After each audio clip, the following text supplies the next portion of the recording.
నమ శివాయ. సర్వేజన సుఖనోభవంతో మనమైతే పెదముత్తేవి వాసుదేవ ఆశ్రమం నుంచి అయితే మనం అయితే బయలుదేరడం అయితే జరిగిందండి. ఇక్కడి నుంచి మనం అయితే మువ్వ నుంచి చల్లపల్లి నుంచి మోపిదేవి అయితే వెళ్ళడం అయితే జరుగుతుంది.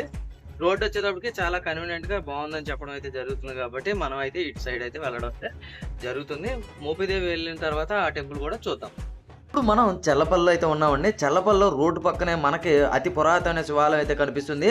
అదే శ్రీ అన్నపూర్ణ సమేత కాశీ విశ్వేశ్వర స్వామివారి దేవాలయం. ఈ దేవాలయం చాలా పురాతన ఆలయం అని ఇక్కడ అయితే చెప్పడం అయితే జరుగుతుంది కాబట్టి ఈ టెంపుల్ కూడా మీ అందరికీ అయితే చూపించడం అయితే జరుగుతుంది.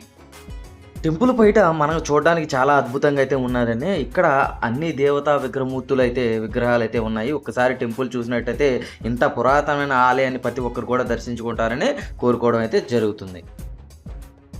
చల్లపల్లిలోని శివాలయంలో దర్శనాలన్నీ పూర్తి చేసుకున్న అనంతరం మనమైతే మోపిదేవిలో ఉన్న శ్రీ సుబ్రహ్మణ్యేశ్వర స్వామివారి దేవాలయానికి దర్శనార్థం అయితే వెళ్ళడం అయితే జరుగుతుంది. శ్రీపట్నం బైపాస్ ఇగోండి సుబ్రహ్మణ్యేశ్వర స్వామివారి టెంపుల్ అయితే ఉన్నది. చూసుకున్నట్టయితే మోపిదేవి అనమాట. ఇప్పుడు మనం బైపాస్ అయితే ఎక్కడం అయితే జరిగింది. చల్లపల్లి రోడ్ నుంచి మచిలీపట్నం రోడ్ అయితే బైపాస్ అయితే ఎక్కడం అయితే జరిగింది.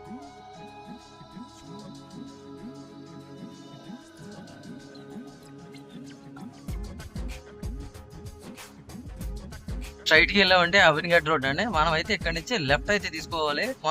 మనం మోపిదేవి టెంపుల్ వెళ్ళడానికి లెఫ్ట్ తీసుకోవడం అయితే జరుగుతుంది. మనకి ఇలా ఆర్చ్ అయితే రావడం అయితే జరుగుతుంది. శ్రీ సుబ్రహ్మణ్యేశ్వర స్వామివారి దేవస్థానం అనేది చూడొచ్చు మనం.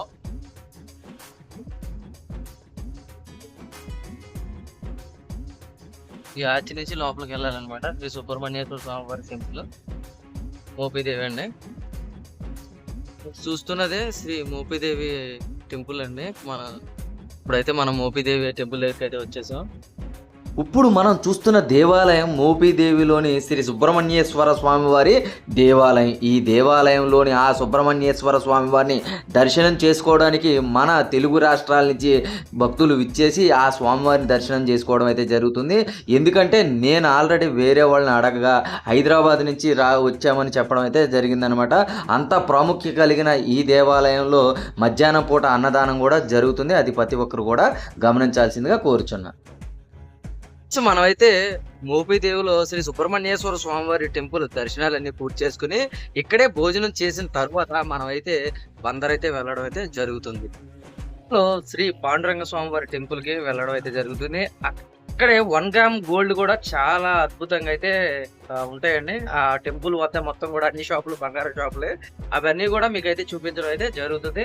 ప్రతి ఒక్కరు కూడా ఇలాంటి మంచి కంటెంట్ అయితే పెట్టడం అయితే జరుగుతుంది కాబట్టి ప్రతి ఒక్కరు కూడా ఒక లైక్ చేసి కామెంట్ చేసి సబ్స్క్రైబ్ చేస్తారని కోరుకోవడం అయితే జరుగుతుంది. ఈ అమ్మవారి టెంపుల్కి వచ్చే ప్రతి యాత్రికులు కూడా గుర్తు పెట్టుకోవాల్సింది మనకి టైమింగ్స్ వచ్చేటప్పటికి మధ్యాహ్నం 1 గంట వరకు అయితే టెంపుల్ అయితే ఓపెన్ లో ఉంటుంది. అలాగే క్లోజ్ చేసిన తర్వాత సాయంత్రం 5 వరకు ఈ టెంపుల్ అయితే తెరవరండి.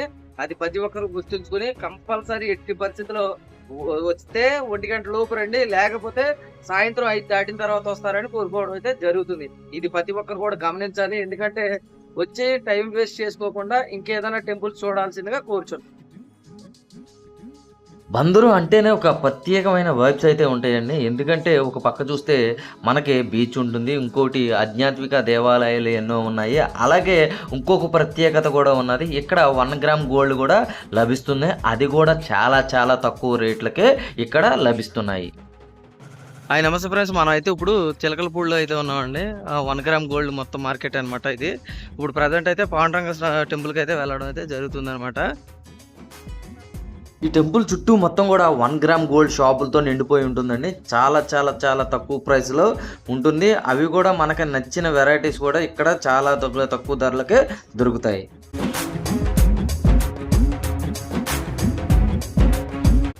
మనం ఇప్పుడు చూస్తున్నదే మచిలీపట్నంలో చిలకలపూడిలో ఉన్న శ్రీ రుక్మిణి పాండురంగ స్వామివారి దేవాలయం అండి. చాలా అద్భుతంగా అయితే ఉంటుంది ఈ టెంపుల్.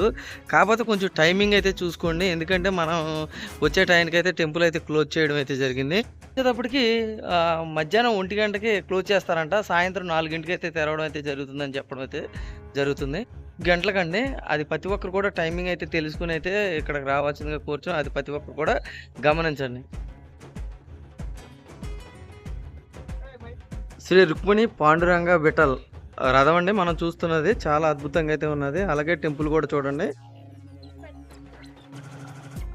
ఇక్కడ మచిలీపట్నం వచ్చిన ప్రతి భక్తులు అయితే ఇక్కడికైతే రావడం అయితే జరుగుతుంది అనమాట. ఈ టెంపుల్ మొత్తం చూడడానికి సుమారుగా గంట నుంచి గంటన్నర టైం అయితే పట్టుద్దండి. ఎందుకంటే ప్రతి ఒక్కటి కూడా ఇక్కడ ఈ టెంపుల్ అయితే ఉంటుంది.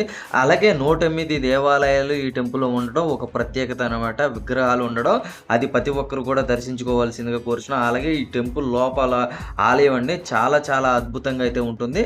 ప్రతి ఒక్కరు కూడా ఈ టెంపుల్కి వెళ్ళి దర్శనం చేసుకోవాల్సిందిగా కోరుచున్నాం. పాండురంగ టెంపుల్ చుట్టూ వచ్చేటప్పటికి 108 టెంపుల్స్ అయితే ఉండడం అయితే జరిగింది. ఒకసారి మనం చూసుకున్నట్టయితే కటకటాలు అయితే ఉన్నాయి చూడండి, గదుల్లాగా. ఈ మొత్తం కూడా టెంపుల్స్ అనమాట. మనకి సుమారుగా ఈ టెంపుల్ మొత్తం కూడా చూడాలి అని అనుకుంటే ఒక హాఫ్ అన్ అవర్ అయితే టైం పట్టడం అయితే జరుగుతుంది. అద్భుతంగా అయితే ఉంటుందండి ఈ పాండురంగ స్వామివారి టెంపుల్ అయితే. ఈ ఆలయంలో ఇంకొక విశిష్టత అయితే ఉన్నదండి. అది ఏమిటి అనుకుంటున్నారా? మన గర్భాలయంలో ఉన్న విగ్రహమూర్తిని మన చేతులతో స్పర్శించి ఆ స్వామివారి దీములు అయితే పొందొచ్చు. అది ఇక్కడ ఉన్న ప్రత్యేకత. మీరు ఈ టెంపుల్కి వెళ్ళినప్పుడు కంపల్సరీ గుర్తుపెట్టుకోండి, ఒక అరగంట ఈ టెంపుల్లో జ్ఞానం కానీ లేకపోతే ప్రశాంతంగా ఇక్కడ కూర్చున్నట్లయితే చాలా మనసు ప్రశాంతంగా అన్ని బాధలు అయితే మర్చిపోయేలాగైతే ఉండడం అయితే జరిగింది. ప్రతి ఒక్కరూ ఈ విషయాన్ని గమనించండి. ప్రతి ఒక్కరూ కూడా ఇక్కడ ఒక అరగంట సేపు కూర్చునేలాగా చూడండి. భగవంతుని సేవ చేసుకున్న భక్తులు అందరూ కూడా ఇక్కడైతే విగ్రహాలు అయితే ప్రతిష్ఠించడం అయితే జరిగింది. ఇది చాలా అద్భుతం. అలాగే ఇక్కడి నుంచి అయితే మనం పెడనైతే వెళ్ళడం అయితే జరిగింది. పెడన చీరలు మీకు తెలిసిందే కదండి, మనం లేడీస్తో వెళ్ళడం అయితే జరిగింది కాబట్టి శారీస్ అన్నీ కూడా కొనుక్కోవడం అయితే జరిగింది. మన జర్నీ అయితే ఇక్కడితో ఎండ్ అవడం అయితే జరుగుతుంది. మనం ఏలూరు వెళ్ళి టిఫిన్ చేసిన అనంతరం అయితే మనం అయితే ఈ ట్రిప్ని ఎండ్ చేయడం అయితే జరిగింది. ప్రతి ఒక్కరు కూడా ఇలాంటి వీడియోల కోసం మన ఛానల్ని సబ్స్క్రైబ్ చేసుకోండి, లైక్ చేయండి, షేర్ చేయండి, కామెంట్ అయితే చేయాల్సిందిగా కోరుచున్నా. మా వల్ల ఏమైనా తెలిసిన తప్పులు జరిగి ఉంటే అందరూ కూడా క్షమించాలి. అలాగే కంపల్సరీ ప్రతి ఒక్కరు కూడా మా ట్రావెల్స్ లో జర్నీ చేయాల్సిందిగా కోరుచున్నా. కర్ణాటక, కాశీ, అయోధ్య యాత్రలు ఉన్నాయి కాబట్టి ప్రతి ఒక్కరికి తెలపాల్సిందిగా కోరుచున్నా. థ్యాంక్ యూ సో మచ్ అండి మీ అందరి సపోర్ట్ కి.